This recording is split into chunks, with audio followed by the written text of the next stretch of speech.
বাংলাদেশের একেবারে দক্ষিণ প্রান্তে, যেখানে দেশের সীমানায় এসে শেষ হয়েছে, সেখানেই অবস্থিত টেকনাফ জিরো পয়েন্ট।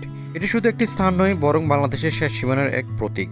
জিরো পয়েন্টে দাঁড়ালে একদিকে দেখা যায় নদীর শান্ত জলরাশি ও সীমান্তের এ দৃশ্য পর্যটকদের মনে এক ভিন্ন অনুভূতি সৃষ্টি করে। এখানে প্রতিদিন অসংখ্য মানুষ আসেন বাংলাদেশের শেষ প্রান্তকে কাছ থেকে দেখার জন্য, অনেকে স্মৃতি চালানোর জন্য ছবি তোলেন। বিকেলের সময় টেকনাফ জিরো পয়েন্টের সৌন্দর্য যেন আরও বেড়ে যায়। সূর্য যখন পশ্চিম আকাশে ঢলে পড়ে, তখন নদীর পানিতে সোনালী আলোর প্রতিফলন তৈরি করে এক মনোমুগ্ধকর দৃশ্য। শুধু ভৌগোলিক গুরুত্বই নয়, টেকনাফের জিরো পয়েন্টে বাংলাদেশের সীমান্ত ইতিহাস সংস্কৃতির একটি গুরুত্বপূর্ণ অংশ। এখানকার মানুষের জীবন, নদীকেন্দ্রিক অর্থনীতি এবং সীমান্তের পরিবেশ এই অঞ্চলকে করেছে অনন্য। যদি আপনি কখনও টেকনাফে আসেন, তাহলে জিরো পয়েন্টে অবশ্যই আপনার ভ্রমণের তালিকায় রাখবেন, কারণ এটি এমন একটি স্থান যেখানে দাঁড়িয়ে আপনি অনুভব করতে পারবেন বাংলাদেশের শেষ প্রান্তের সৌন্দর্য ও গুরুত্ব।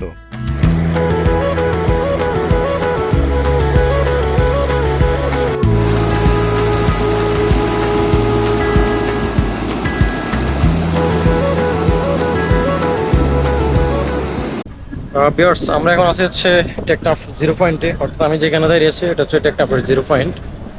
আর এখান থেকে দেখেন, এখানে সুন্দর একটা বসার জন্য জায়গা আছে।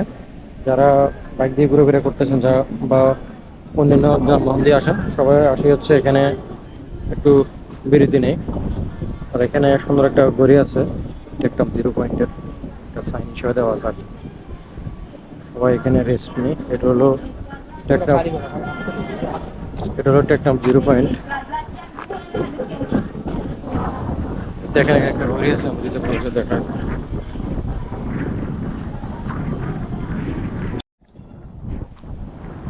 এই জায়গাটি হচ্ছে সাফার ট্যুরিজম পার্ক বানানো হবে, অলরেডি এটার কাজ চলতেছে এই পুরো এরিয়া জুড়ে। আর এটা হলো জিরো পয়েন্ট, এখান থেকে গেট করা হচ্ছে। এই গেট দিয়ে হচ্ছে এই পার্কে প্রবেশ করতে পারবে। এটার কাজ এখনো শুরু হয়নি, তবে শুরু হবে খুব শীঘ্রই।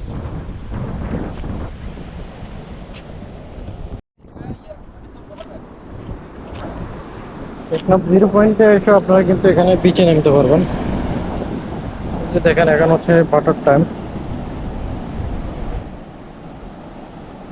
সমুদ্রের গর্জন, আর এখানে আসলে অনেক ঝিনুক শামুক দেখা যায়।